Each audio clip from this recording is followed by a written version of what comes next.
Hi everyone, welcome back to my channel, Tasty Stars Healthy Bites. I'm Tara.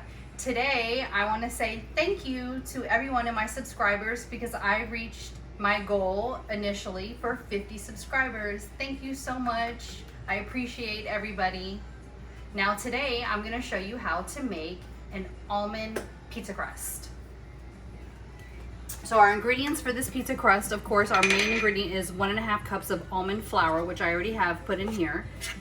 And we're gonna mix all the dry ingredients first. So we're gonna combine 1/2 teaspoon of baking soda and 1/2 teaspoon of salt. We're gonna add a little bit of seasonings in here for some flavor. So we're gonna add 1/2 teaspoon of garlic powder and 1/4 teaspoon of onion powder. Those are our dry ingredients for this pizza crust.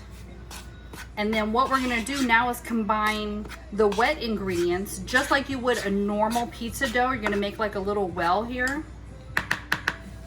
And we're gonna have 2 eggs and 1/4 cup of extra virgin olive oil. And we're gonna combine that and then whisk this together. Okay, so we've whisked together the 2 eggs and the extra virgin olive oil, and then we're gonna combine that right into our dry ingredients. Now you want to incorporate both by just mixing it together. The trick here is not to over mix, so you just want to combine everything, and you're going to have like a sticky dough, just like a regular flour dough. It's going to give you the same exact consistency once everything is combined. This looks really good. This is what it's supposed to look like, just like a regular dough. So now we have our dough mixed. We're just going to put it right onto a cookie sheet with parchment paper. Get it all on there, and then we're gonna place another piece of parchment on top of it so we can form our pizza crust. I've already had the oven preheated at 400 degrees. That's almost done. So now you just wanna press your pizza crust out to about 1/4 inch thickness. I'm really not concerned about the shape. I'm gonna show you, I already did one earlier. And I'm more concerned about the thickness. Then you just kind of go over it to make sure that it's all about the same thickness, and you want about 1/4 inch thickness so it all bakes evenly.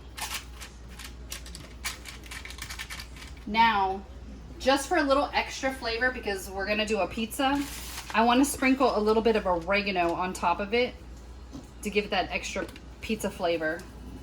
So just sprinkle that. You could use whatever you want. You could do basil, you could do Italian seasonings. And now we're gonna pop this in the oven, and we're gonna bake this for 10 minutes at 400 degrees. All right, so we've taken the pizza crust out of the oven. I let it cool down slightly, and you just wanna slide it off of the parchment paper. So now we can create our pizza with our ingredients.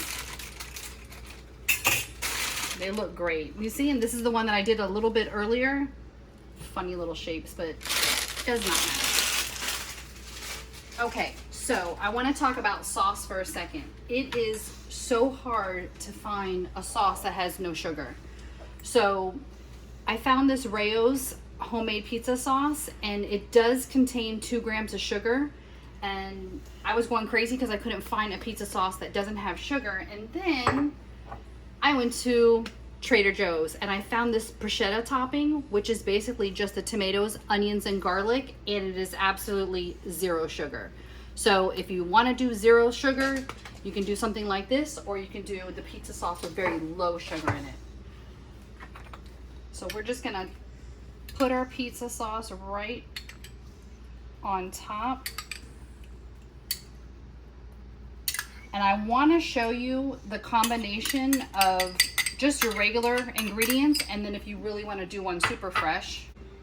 We have the sauce on, and now I'm going to switch over to some ingredients. I want to show you If you want to go with more like a fresh style mozzarella, you can find these. I think they call them mozzarella pearls. And those are always fun. I just take them and I just kind of break them up and put them on there, or just your shredded mozzarella. So whatever you prefer, there's no right or wrong. So I'm gonna do one on this side and I'm gonna do the other on the other. And then this one with the pearls, you could cut them up, but I just kind of break them up and place them all over the pizza. All right, so the cheese is done and we're gonna move on to some roasted garlic. And I just want to show you how simple this is. You just cut the tops off, put a little extra virgin olive oil and do a little aluminum foil wrap, and you're gonna get fresh roasted garlic, and you just squeeze it and it comes out just like that. And that is gonna be amazing on your pizza if you're a garlic lover. And just kind of spread that around. Okay, and lastly, we're just gonna add to this one, we're gonna put on some pepperoni. Okay, I have some fresh basil leaves.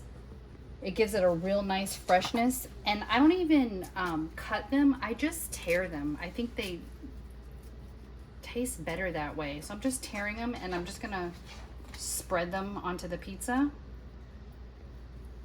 to give it more freshness. Now we are gonna place these back into the oven at 400 degrees for another 10 to 12 minutes and our pizzas will be done. And okay, the pizzas are out of the oven. This is what we have. Oh yeah, that's awesome. This is the super fresh one with the fresh mozzarella cheese and the fresh garlic. Looks great.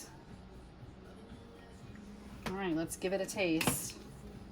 And look at the crust. It's thin, but it still holds up, which is really great. Oh, I hope I don't burn my mouth.